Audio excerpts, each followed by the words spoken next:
आइए 11th question पे आते हैं, पढ़िए क्या कह रहा है।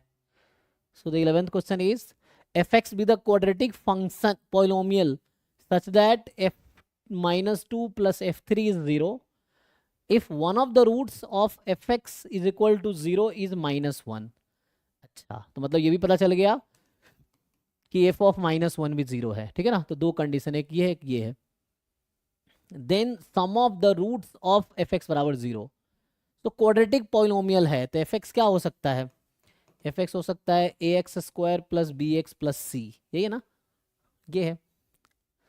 f माइनस वन 0 है, तो से एक इक्वेशन आ जाएगी और उसके अकॉर्डिंग दूसरी इक्वेशन आ जाएगी, सिंप्लीफाई हो जाएगा।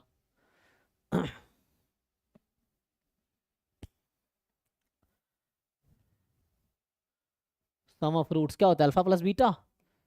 तो alpha plus beta sum of roots हैं और उसका फॉर्मूला होता है माइनस बी बाई ए, ये है। तो यूज करो f माइनस वन 0 करो, ये टू कंडीशन है, यूज करो दोनों। तो f माइनस वन निकालोगे तो you will have a minus b plus c is 0। तो यहाँ से ये समझ आ गया कि a plus c is equal to b, ना, यही समझ आया ना। तो एक तो ये कंडीशन आ गई, इसके अकॉर्डिंग ये कंडीशन आ गई। एक ये वाला यूज कर लो, उससे एक और रिलेशन आ जाएगा, ठीक है। f माइनस टू रखो, तो f माइनस वही पुट कर रहा हूं मैं, तो हो जाएगा 4a, x को माइनस टू रखना है, minus two b plus c, plus में f3, so 9a plus 3b plus c is equal to 0, ठीक है।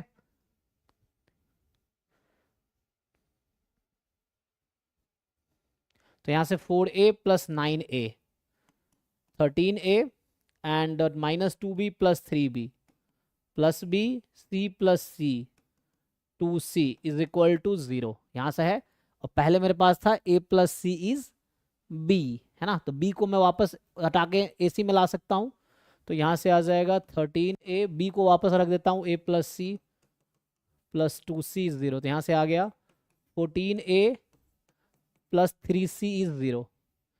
लेकिन मुझे तो b और a में रिलेशन चाहिए था, ओ, तो मैं तो इसमें ac में ले आया। बेटर था कि मैं इसको, देखो हमारा पर्पस क्या था, ए बी में रिलेशन चाहिए था मुझे, तो हम मतलब मैंने बी को एलिमिनेट किया, इससे बजाय मुझे सी को एलिमिनेट करना था, तो बेटर रहेगा ना। तो यहाँ सी कितना है, सी इज बी माइनस ए, तो मुझे सी को एलिमिनेट करना था। चलो इसमें कर देता हूँ मैं 14a, पहले करते ज़्यादा आसान रहता, मैंने क्वेश्चन का लेंथ बढ़ा दिया सोल्यूशन का।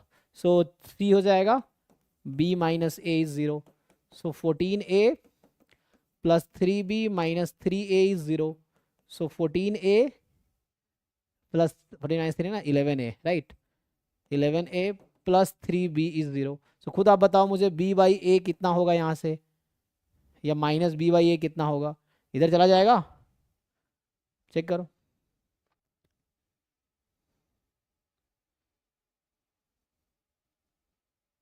बताओ भाई, माइनस b बाई ए कितना होगा, सीधा सीधा तुम लोग कैलकुलेट करके बताओ मुझे।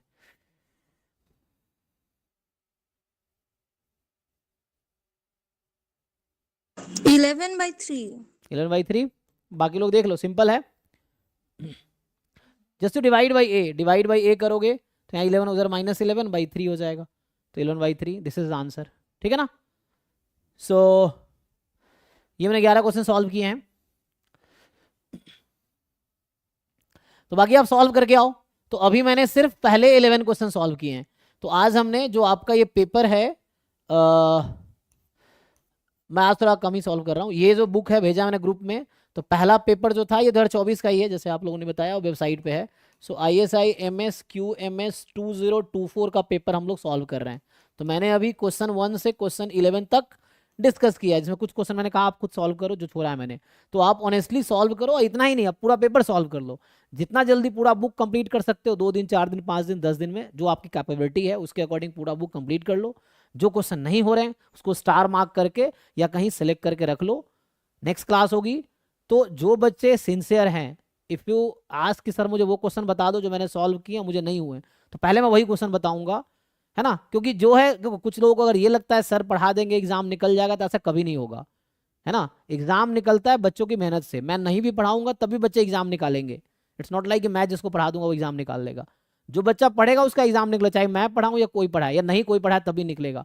सो आप है ना, ये डोंट बिलीव कि जब मैं पढ़ा रहा हूं तब एग्जाम निकलेगा आपको। आप खुद मेहनत करोगे तो एग्जाम निकलेगा। मैं एक हेल्प के तौर पे हूं, मैं आपको हेल्प कर सकता हूं जो मेरी कैपेबिलिटी है उसके अकॉर्डिंग।